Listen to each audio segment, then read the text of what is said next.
வணக்கம் உறவுகளே. இன்றைய தினம் காடுவெட்டியார் குரு என்றழைக்கப்படும் குரு என்கிற குருநாதன் தமிழக அரசியல்வாதி மற்றும் பாட்டாளி மக்கள் கட்சியின் முன்னணி தலைவராகவும் மாநில வன்னியர் சங்க தலைவராகவும் பணியாற்றியதை பற்றி தான் காண இருக்கின்றோம். அரியலூர் மாவட்டம் உடையார்பாளையம் வட்டம் ஜெயங்கொண்டம் அருகே உள்ள காடுவெட்டி கிராமத்தில் பிப்ரவரி 1, 1961 பிறந்தார். இவரது தந்தை ஜெயராமன் படையாச்சி மற்றும் தாயார் கல்யாணி அம்மாள் ஆகியோர் ஆவார். இவரின் தந்தையார் இந்திய கம்யூனிஸ்ட் கட்சியின் நிர்வாகி ஆவார். இவர் பாட்டாளி மக்கள் கட்சியின் நிறுவனர் ராமதாஸின் நெருங்கிய உறவினரும் ஆவார். இவரது தந்தையார் குரு சிறிய வயதாக இருக்கும்போது எதிரியால் கொல்லப்படுகிறார். பின்னர் குருவின் குடும்பம் தன் தாயாரின் சொந்த ஊரான கும்பகோணத்திற்கு செல்கின்றனர். இவர் பள்ளி படிப்பை கும்பகோணம் பானாதுரை உயர்நிலைப் பள்ளியில் பயின்றார். அண்ணாமலை பல்கலைக்கழகத்தில் முதுகலை பட்டம் MA வரலாறு பெற்றவர்.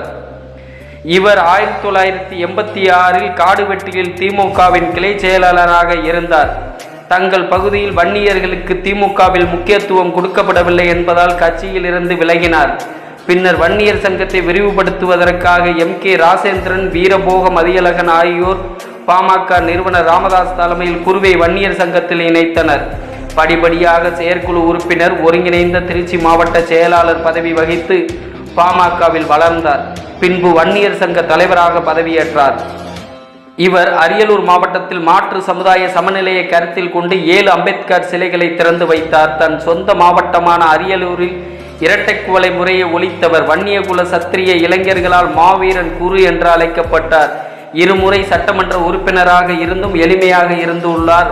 குரு தன் சமுதாய வளர்ச்சிக்காக வாழ்வின் இறுதி நாள் வரை போராடியுள்ளார். இவர் 2 முறை குண்டர் சட்டம் பாய்ந்து சிறை சென்றுள்ளார்.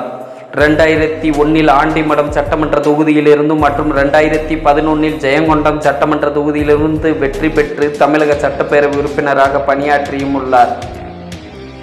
நுரையீரல் தொற்று காரணமாக அவதிப்பட்டு வந்த இவர் சென்னையில் உள்ள ஒரு தனியார் மருத்துவமனையில் சிகிச்சை பெற்று வந்தார். 2018 மே 25 அன்று இவரது உடல்நிலை மிகவும் கவலைக்கிடமானதால் சிகிச்சை பலனின்றி அன்று இரவு காலமானார். பின்னர் அவரது உடல் தன் சொந்த ஊரான காடுவெட்டி கிராமத்தில் உடல் நல்லடக்கம் செய்யப்பட்டது. நமது பகுதியில் வாழ்ந்து மறைந்த ஐயா மாவீரன் காடுவெட்டியார் குரு அவர்களுக்கு புகழ் வணக்கத்தோடு நன்றி. வணக்கம் உறவுகளே.